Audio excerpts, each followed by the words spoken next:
Los criminólogos dicen que no existe el crimen perfecto. Lo que existe es el crimen mal investigado. Siempre, en cualquier investigación aparece una pista clave que lleva hacia el asesino. Encontrémosla juntos, repasando este caso abierto. Hola a todos, mi nombre es Miguel y en cada video repasaremos todos los detalles de los más terribles casos criminales. Antes de empezar, no te olvides de suscribirte y dejar tu me gusta para que puedas seguir trayéndote el mejor contenido de investigación. Recuerda también activar la campanita, ya que estaré subiendo videos 3 veces a la semana. Empecemos. El caso de Russell y Shirley Derman.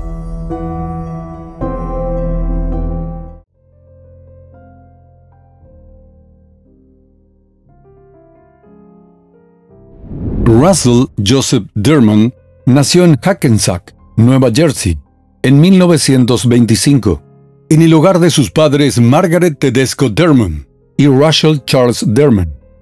Aunque no se han conseguido mayores detalles sobre su infancia y juventud, se conoce que sirvió en la Marina de los Estados Unidos durante la Segunda Guerra Mundial. Siendo muy joven, conoció a Shirley Wilcox, una atractiva y simpática chica nativa de Nueva Jersey, al igual que él. Ella nació el 7 de julio de 1926 como producto del matrimonio de Phyllis Bell Wilcox y Alan Wilcox. Russell y Shirley iniciaron un romance y finalmente se casaron el 15 de diciembre de 1950. Eran una joven y atractiva pareja que con mucho trabajo se forjó un futuro brillante. Los Derman tuvieron 4 hijos, 3 hombres y una mujer, los cuales posteriormente les dieron 9 nietos. Lamentablemente uno de sus hijos, Mark, murió en un tiroteo por una venta de drogas en Atlanta. En sus años de juventud, Russell fue un exitoso hombre de negocios del área de la comida rápida, que poseía varios restaurantes Hardee's en Atlanta, hasta que decidió retirarse en 1994. Cuando dejó de trabajar, se trasladó con su esposa a Eatonton, Georgia, donde la pareja construyó una casa de $1 millón en la subdivisión de Ray Waters de Reynolds Plantation, en un terreno arbolado con vistas al lago Oconee. La casa estaba en un callejón sin salida y Russell y Shirley tenían total privacidad junto con su impresionante vista del agua. Los Derman eran una pareja religiosa que daba prioridad a la familia por encima de todo. En verano, los nietos viajaban al lago Oconee para asistir a un campamento de verano y visitar a sus abuelos. Russell y Shirley tenían una vida muy rica y no se conformaban con retirarse y quedarse sentados en casa. Russell era un entusiasta del golf y Shirley era una escritora y artista. Además, le encantaba completar crucigramas. La vida era buena. El 2 de mayo de 2014, Russell, de 88 años, fue visto caminando por el campo de golf cerca de su casa y luego en un supermercado haciendo compras. Esa parece ser la última vez que se le vio públicamente. Unos días antes, Shirley había jugado su habitual partida de bridge semanal con varias de sus amigas.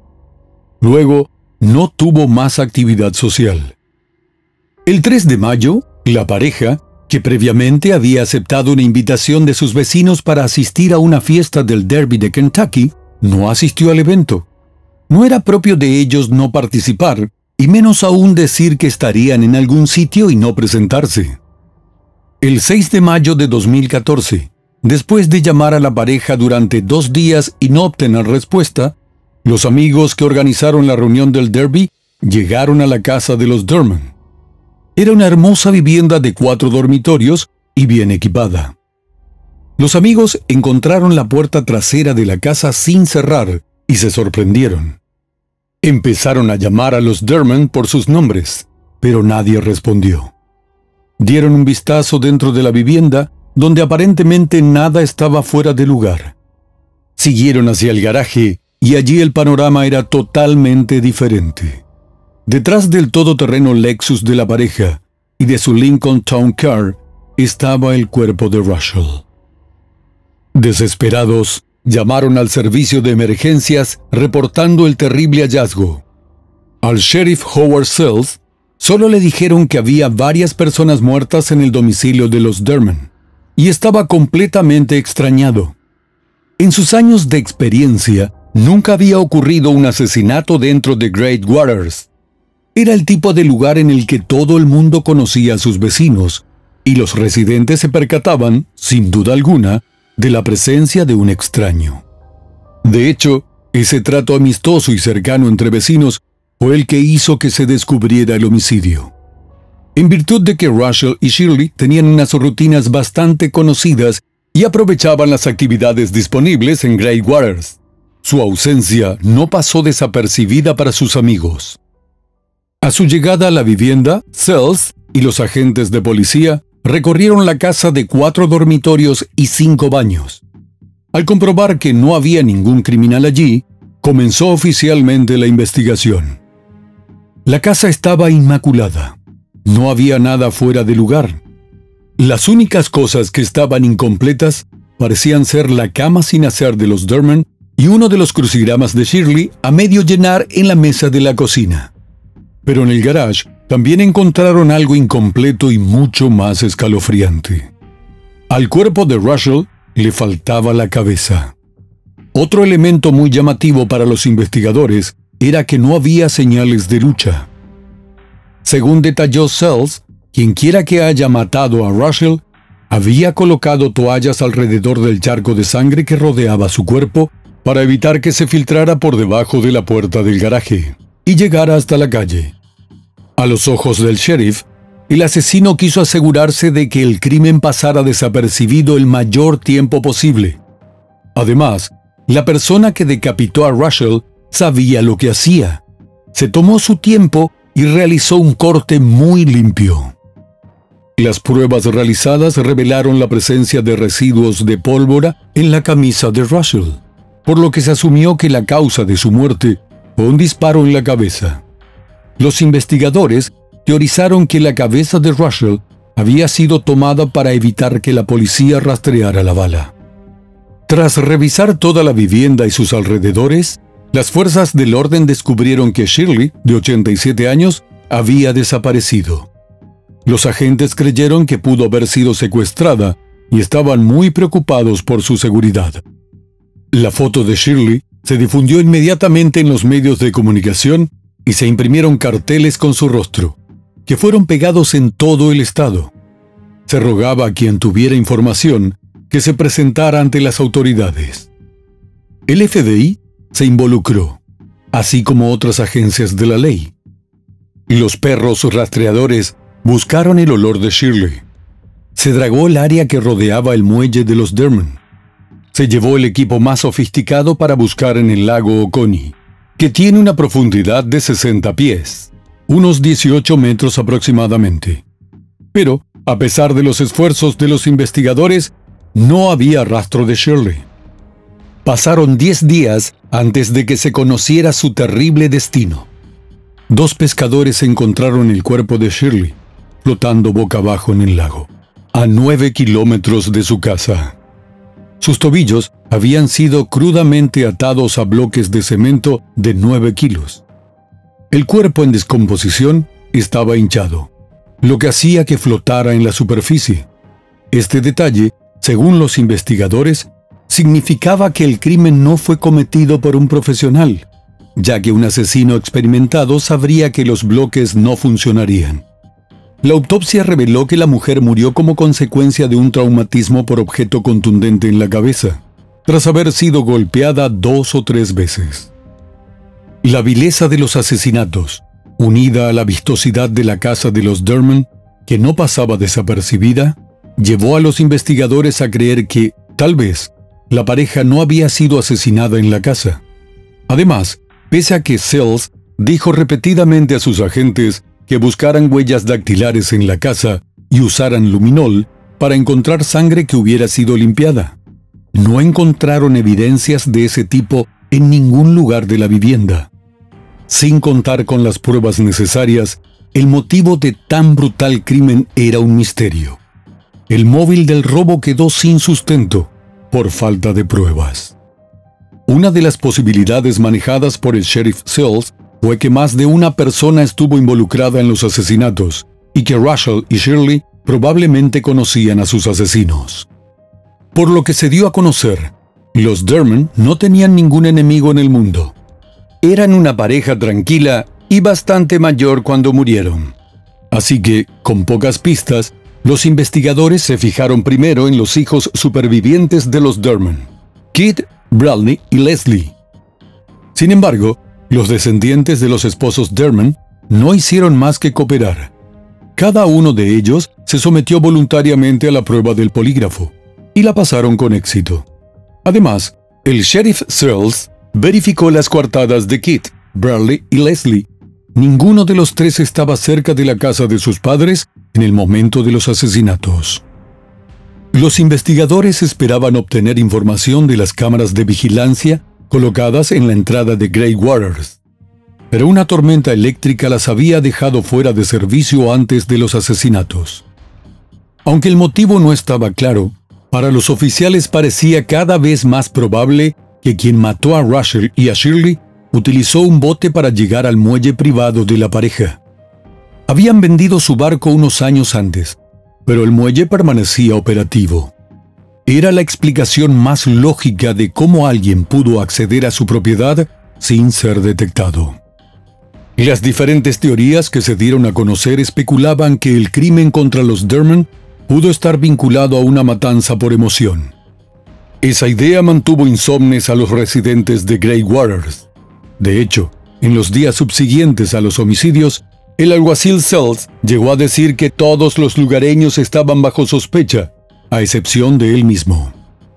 Se pensó que quien mató a Russell y a Shirley había guardado rencor contra los Derman durante mucho tiempo, y finalmente tuvo la oportunidad de actuar con su odio y su ira.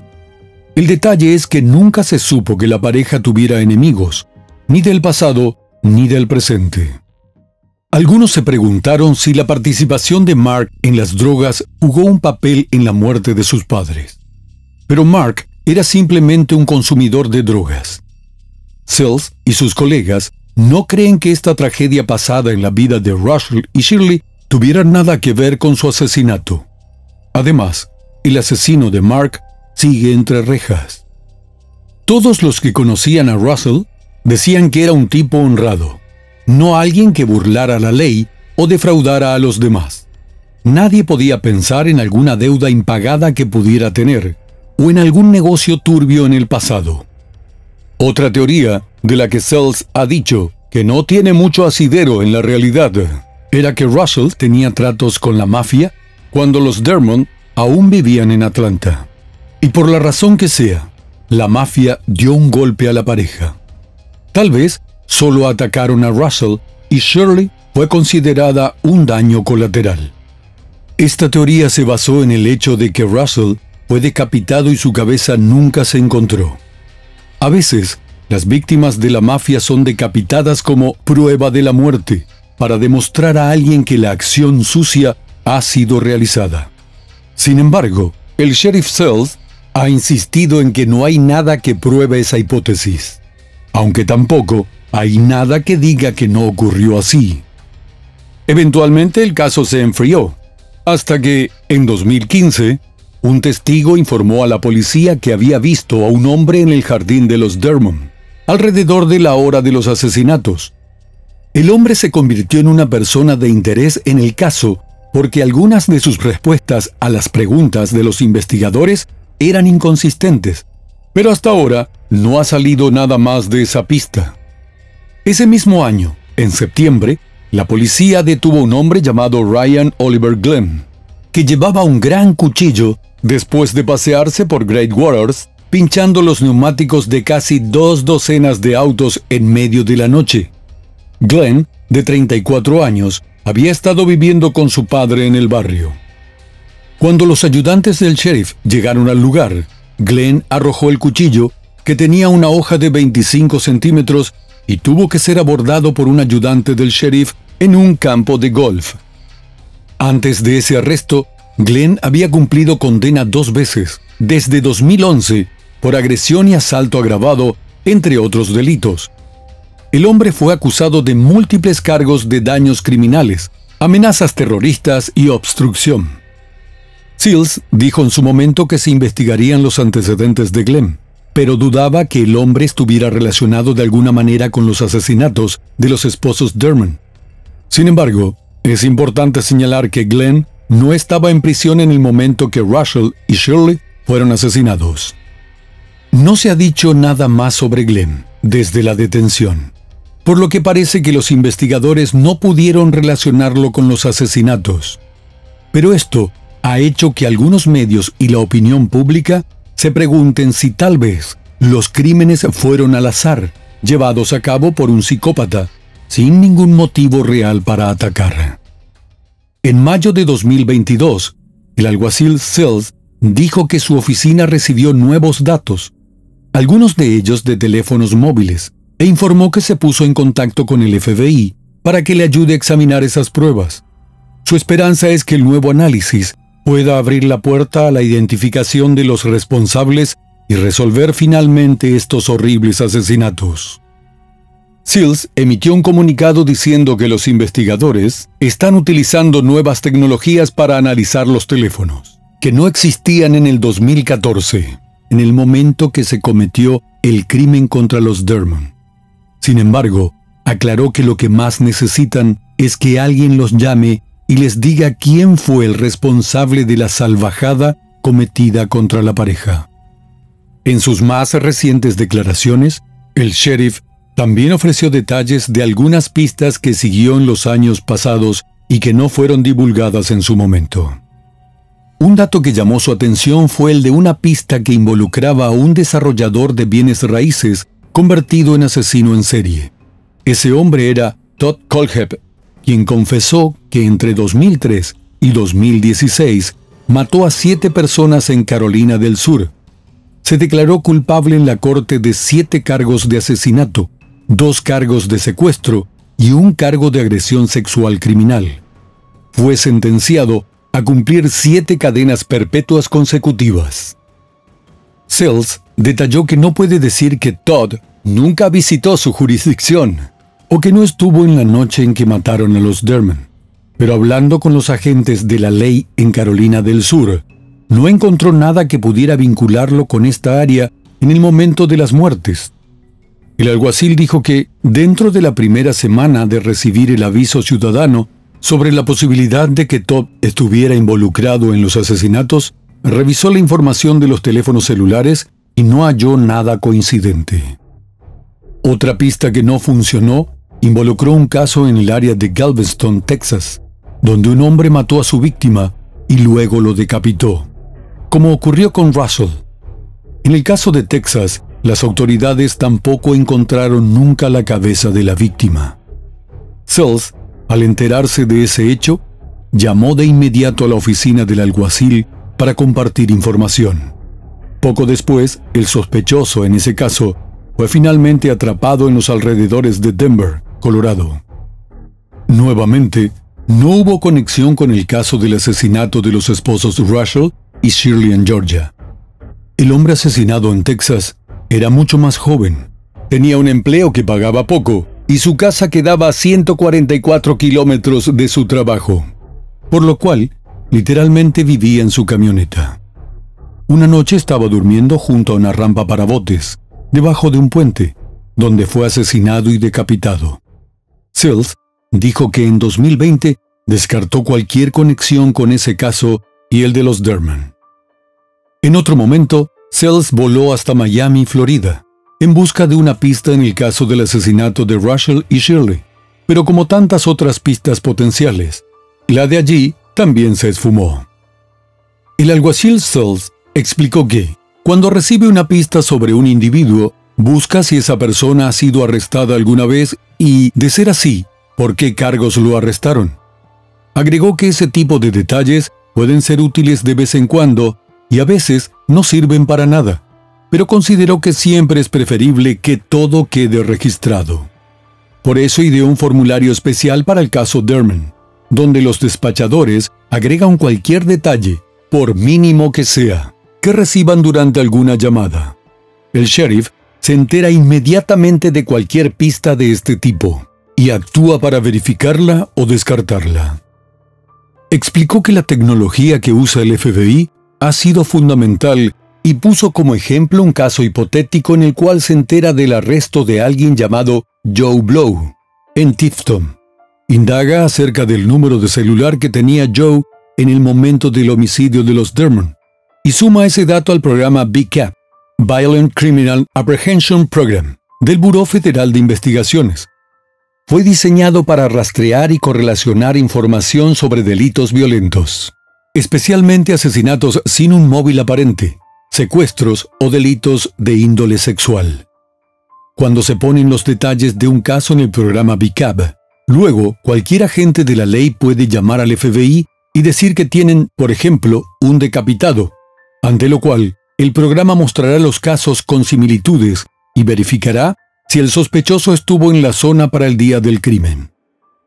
Lo cierto es que Russell y Shirley Dermon estaban disfrutando de los frutos de su trabajo cuando sus vidas se vieron truncadas de una manera tan brutal que nadie ha podido comprender cómo alguien podía desear tanto la muerte de la pareja de ancianos. 8 años después, el caso de los Dermon sigue siendo un misterio.